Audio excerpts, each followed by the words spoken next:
How's it going, Yankee fans? Welcome back to Fireside Yankees with your boys Alex and Ryan. So the Juan Soto sweepstakes is certainly heating up, or, hitting a little bit of a stalemate right now with the Yankees and general manager Brian Cashman rejecting a pretty crazy deal.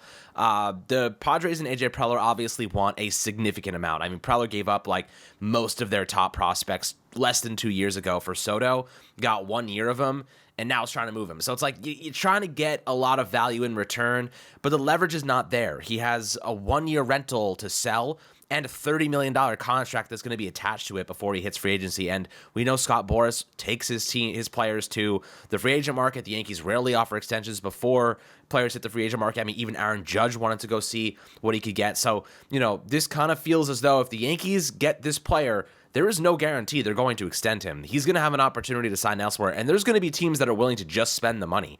So asking for Michael King, Drew Thorpe, and a bunch of other guys in a deal for a rental, it seems like too much, and for what it's worth, it is too much. We're going to talk about what we think is actually realistic, why it's just insane that Preller is asking for so much, and why this is a normal part of negotiations. If you start really high, you find common ground, but if you start in the middle, you end up getting less than what you bargained for. So I do believe that this is a normal kind of situation. We've seen this happen many, many times. This is not Cashman's first rodeo, so we're going to break it down, discuss it, all the relevant news regarding this Juan Soto deal. But Ryan, before we dive into things, how do you today, my friend? I'm doing great. Looking at where the Yankees are at in Juan Soto sweepstakes, it's staled out, right? And I'm not going to be sitting here and saying the Yankees should have any excuse for not landing Juan Soto. I actually think the opposite. I think that the Yankees, it would be absolutely inexcusable for the Yankees not to land Juan Soto, given the stakes of what happened last year, given the situation I think they're in with this trade, and in terms of what the Padres are looking for, all that stuff. But looking at what the Padres offered, they asked for the Yankees to offer. They asked for Michael King, Clark Schmidt, Drew Thorpe, Johnny Brito, and Reddy Vasquez. Having on good information that the sixth prospect added was a pretty good one. I'm not gonna throw a name out there, but he's pretty good, right? So with that being said, it's an offer that the Yankees, quite honestly, shouldn't accept, given the fact that we don't know of any other offers. Now, is it possible that the Blue Jays have made an offer and just nobody knows? Sure, right? But if we don't know, I mean, if I think if the Yankees knew, we would know. You know what I'm saying? And I think that's important to mention here. Given one of the biggest things that the Yankees have struggled with this past season, they obviously need left-handed hitting, but the Padres need to get other offers before the Yankees are going to make that nuts on the table type of offer. Would I trade Michael King for Juan Soto? Absolutely. Would I trade Drew Thorpe for Juan Soto? Absolutely. Would I trade both of them together for Juan Soto? Absolutely. That's only if it came down to it, right? If the Yankees, let's say, obliged and gave in to the Padres' offer for those 7 players for Juan Soto, and no other team was willing to give up 7 players for Juan Soto of that ilk, you just overpaid. And I know that to a lot of people that doesn't matter, right? Like, and in my head, it doesn't, in our heads, right, as fans, it's, just trade whatever it takes to get Juan Soto, but that's not how business works, right? And I think it's a fundamental difference as to how we perceive trade conversations and just the business aspect of how baseball works, right? It is still a business. The comparison I used on Twitter would be, if you're shopping for a property or you're looking for a property, let's say you're a college student, whatever it may be, or not a college student, I guess you're not looking for property if you're a college student, but let's say, you're looking for an apartment and you're a college student, right? And they're saying the asking price for rent is $3,000 a month. And you know that property, in terms of just everything that goes into that apartment, is only worth $1,500 in rent or whatever it may be. You're not going to just pay $3,000 in rent just to pay $3,000 in rent. If another suitor comes in and makes a $3,000 offer, maybe you have to consider it. But until that happens, why would you ever double your offer? So from the Yankees' perspective, it's that same concept, right? They have the $1,500 offer. It's a solid offer for market value, and the seller is asking for much more. And until the seller finds people willing to pay more, you shouldn't move on that offer. You should not move on that offer, right? It's common business practice. Now, do I believe that Brian Cashman, has earned himself the track record to get the complete trust of fans? No, right? Like, you go 82-80 after having the second highest payroll. Of course fans are going to be easy. I'm not blaming fans for being uneasy. I'm not saying fans are stupid and fans are irrational and fans don't know what's going on with the team. Fans are inherently emotional. They love their team. I love this team. And I get uneasy. Like, Alex, we could sit here and talk about how we know that this is probably just the business side of things, but you see the Blue Jays involved and it's like, oh man, I mean, this could get really, really, really bad. But in all things considered here, I'm not too concerned yet, right? Like, today's the start of the winter meetings. If they don't talk today or tomorrow, you start feeling a little panicked. But until then, I don't think much has changed on that front. Look, I think there is a line that Cashman is willing to cross, and it seems like we've reached the line. So now Preller knows this is where the line is. This is where this is where Cashman walks away from the table and is like, we're not even talking to you about this. So he's reached that line. So now Preller knows, okay, we've gotten to a point where he's unwilling to even discuss it. The talks have stalled. So I think now you start to ease back on that. If you're Preller, you say to yourself, okay, we know they're not going to give us all these guys. We know they're not going to give us 6-7 players, some of which are MLB ready talents right now, and some of them have like ace potential. Like Michael King, maybe he's not like the most stamina-ridden pitcher just yet. 104.2 innings this past season was his career high. But if he pitches 130, 140 innings next year, his stuff has he has ace level quality. Like that's how good Michael King is. 2.75 ERA over 104.2 innings. I mean, that's phenomenal. Like that's just absolutely phenomenal. The last month of the season when he was actually acting as a starting pitcher, I think he pitched 35 innings, 2.02 ERA. The guy was freaking lights out, and he collects strikeouts too. So, this is a guy who, in a good season, like could be elite. And the Yankees are not trying to, they just lost Domingo Germán, they just lost Frankie Montas. They may bring him back, but they haven't yet. And Luis Severino signed with the Mets. They lost 3 pitchers. They can't be affording to now shred their rotation even further of guys who could be elite. You know what I mean? In my opinion, there is a line that I am not willing to cross for a rental, and I think that obviously Cashman sees that as true. I'm not willing to give Thorpe, Clark, and Michael King, which seems like what they want, and then some. I'm willing to give Drew Thorpe and Clark Schmidt, preferably keep Michael King out of the equation, but to get Juan Soto, you give up your top pitching prospect in Drew Thorpe, who could be very, very good, and then Clark Schmidt, who's instantly a 3-4 guy for the Padres, who obviously need pitching help. I don't see why they would say no to that. Like I don't see, and I think that's my logic speaking in the sense that the Padres have no leverage here, guys. Like the reports that the Toronto Blue Jays are entering the fold are complete BS. Like it's total nonsense, in my opinion, at least.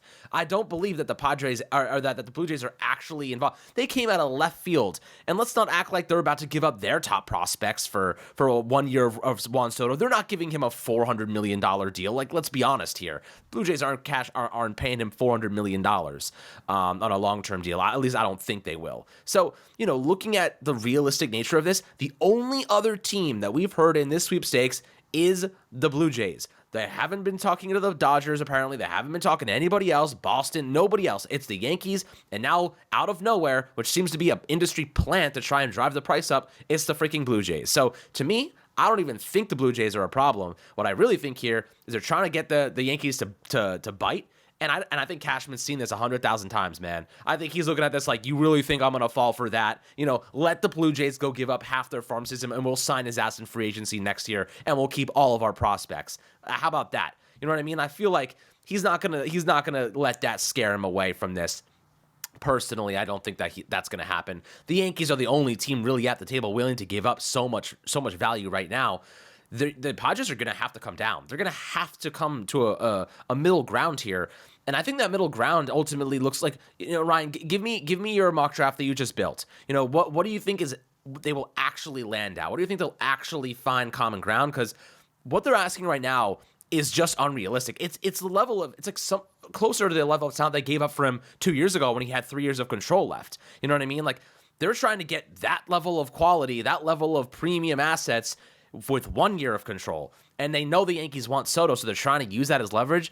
But the Yankees could say, you know what, screw you, AJ Preller. We're going to go sign Cody Bellinger and Jung-Hoo Lee, and we're going to go sign, Yamamoto, and we're going to rub your face in the dirt while you have to trade Soto anyway, you freaking fools. Like, this is the truth. It's like they have to trade. Unless they find other ways to get rid of him or get rid of salary space, they have no choice. And Cashman's like, bro, you're not going to fool me with these industry plants. You're not going to fool me with these stupid reports. You think we're giving you 7 prospects? Here's a pack of Skittles. That's what I feel like Cashman's saying right now. So, what do you think is a realistic haul, and what it'll actually will boil down to? I know you're willing to give away Michael King. You're willing to give away Clark Schmidt.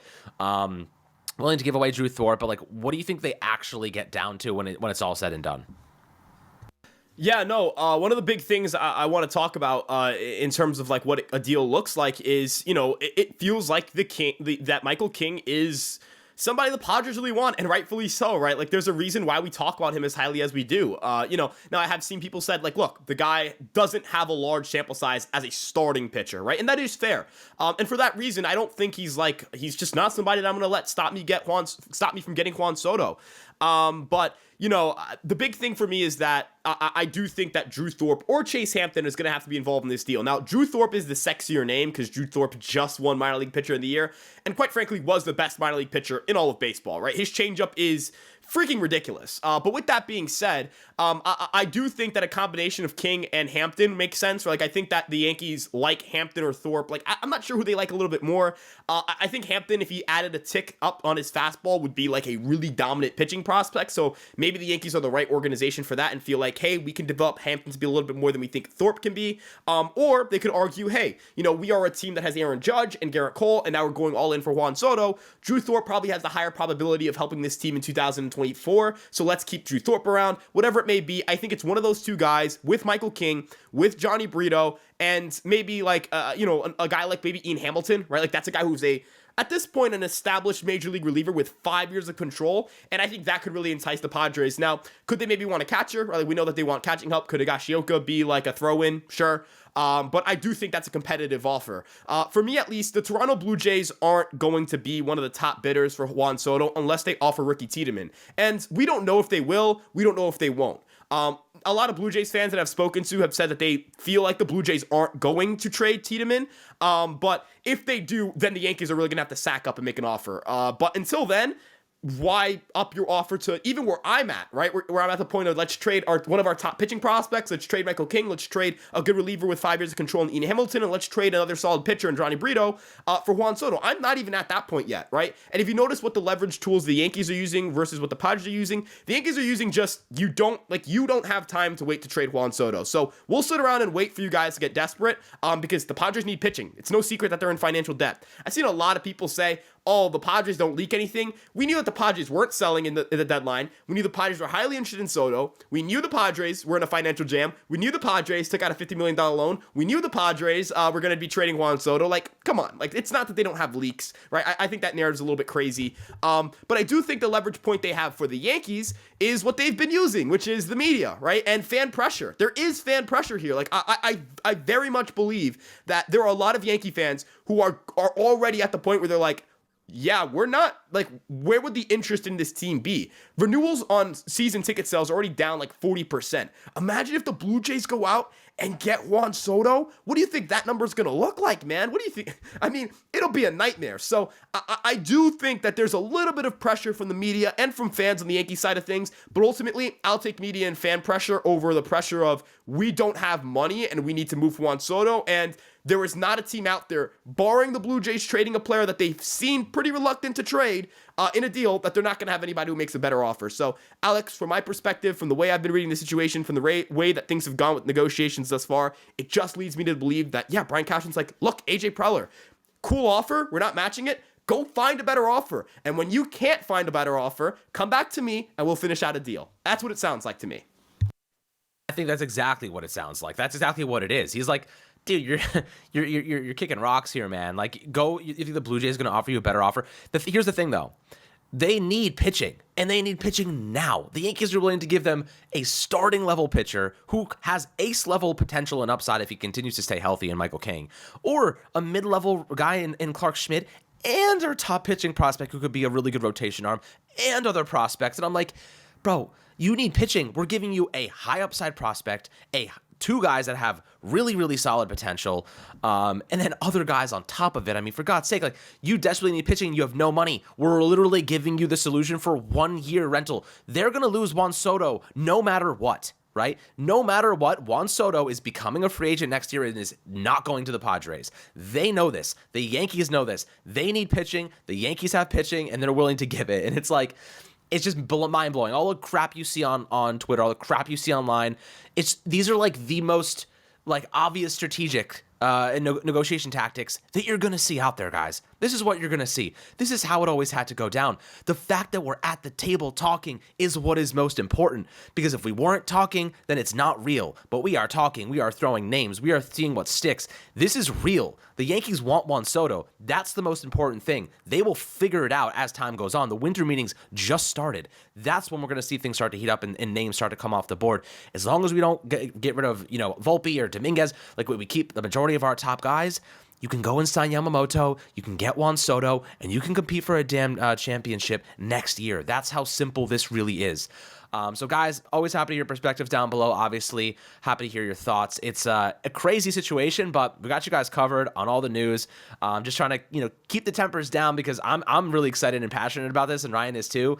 But the truth is that this is ongoing. This is real. Like, we could have Juan Soto playing in the Bronx next year, and God knows I'm tuning into every freaking game if we do. I'm paying $10, $15 more for the damn chicken buckets just to see Juan Soto launch homers into the right field stands. I'm super excited. I'm super happy that this is actually happening. The fact that we were at the table makes me really ecstatic and excited about what the future holds. The Yankees are being aggressive. So that's what we wanted to see, and that is what is happening. So, as always, make sure to like and subscribe to the Fireside Yankees channel on all of our platforms, Twitter, or X now, and Instagram, and TikTok, and everywhere. Lots of really good stuff coming out on the daily, so we appreciate the love and support as always. We'll catch you guys on the next one.